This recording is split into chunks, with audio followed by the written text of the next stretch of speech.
Welcome to Noma Nights. President Thomas Jefferson believed the future of the United States depended on exploring the vast lands to the west. After acquiring new territory, he wanted to understand what lay beyond: rivers, mountains, and a possible route to the Pacific Ocean. To lead this mission, Jefferson chose a young and intelligent officer, Meriwether Lewis. Lewis was not only a soldier, but also trained in science, botany, and survival. Lewis then invited his trusted friend William Clark to join him. Clark was experienced in navigation and leadership. Together, they would command the expedition into the unknown. They formed a team called the Corps of Discovery. The group included soldiers, hunters, and skilled workers.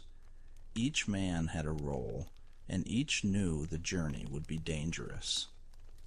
They prepared carefully, packing food, weapons, scientific tools, and journals. Their goal was not only to travel, but also to record everything they discovered. In the spring of 1804, the expedition finally began. The men pushed their boats into the Missouri River, marking the start of a journey that would change history. As they traveled forward, the land became more wild and unfamiliar. There were no roads, no cities, only rivers, forests, and endless horizons. At night, they camped by the river. Some men wrote notes about the land and animals, while others kept watch, aware that danger could come at any moment. Strange sounds echoed through the wilderness: wolves howling, branches breaking. The men felt the presence of nature all around them, powerful and unpredictable. Day by day, they moved deeper into the unknown. Behind them was safety. Ahead of them was mystery, danger, and discovery. The journey had only just begun. As the expedition moved deeper along the Missouri River, Lewis carefully recorded everything: plants, animals, weather, and the shape of the land. Every detail mattered for the future. William Clark focused on mapping the territory. With no modern tools, he created accurate maps that would later guide others through these unknown lands. The journey was exhausting. The river current was often too strong, forcing the men to pull boats by rope from the shore for hours under the hot sun. Storms struck without warning. Heavy rain, strong winds, and cold nights made survival difficult. Every day tested their strength and determination. Along the way, they met different Native American tribes. Some were friendly, offering help and food, while others were cautious and unsure of the strangers entering their lands. Lewis and Clark used diplomacy, offering gifts and food, while others were cautious and unsure of the strangers entering their lands. Clark used diplomacy, offering gifts and showing respect. These peaceful meetings were crucial for survival and safe passage. During the journey, they were joined by Sacagawea, a Shoshone woman. She became a vital guide and interpreter, helping them communicate and navigate the land. Her knowledge of the terrain helped the expedition avoid danger. She recognized landmarks and guided them through safer routes. Despite progress, the journey took a toll. The men were tired, some injured, and supplies were always a concern. Still, they pushed forward. Eventually, the land began to change.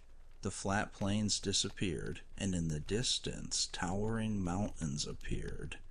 A new and even greater challenge was ahead. As they moved forward, the explorers finally reached the massive Rocky Mountains.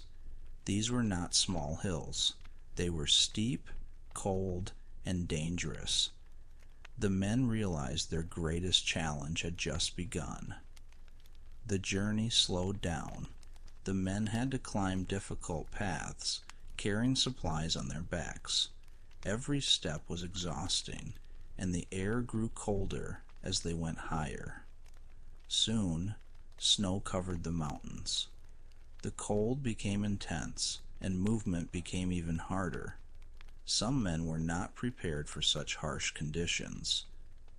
Sacagawea recognized the region. This was near the land of her people. Her presence became even more important as she guided them toward possible help. They encountered the Shoshone tribe. At first there was tension, but through communication and trust, they formed an alliance that would save the expedition. The tribe provided horses, which were essential for crossing the mountains. Without them, the journey might have ended there. With the horses they moved faster, but the danger remained. Narrow paths, deep drops, and icy ground made every moment risky. Food became scarce. The men were hungry, cold, and tired. Some days they survived on very little, pushing their bodies to the limit. At night, the freezing temperatures made sleep difficult. They stayed close to each other for warmth, unsure if they would make it through the mountains. After weeks of struggle, they finally began to descend. In the distance they saw greener lands, a sign that they had survived the mountains. But the journey was not over yet. After descending from the mountains, the land changed completely. There were rich forests, flowing rivers, and signs that they were getting closer to their final goal.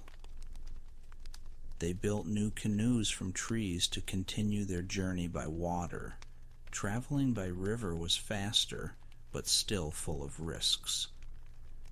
Finally, in late 1805, they reached the Pacific Ocean. The endless water stretched before them. It was the moment they had been working toward for so long. The men felt a deep sense of achievement. They had crossed unknown lands, survived mountains, hunger, and danger, and reached the ocean alive. They built a winter camp near the ocean, known as Fort Clatsop.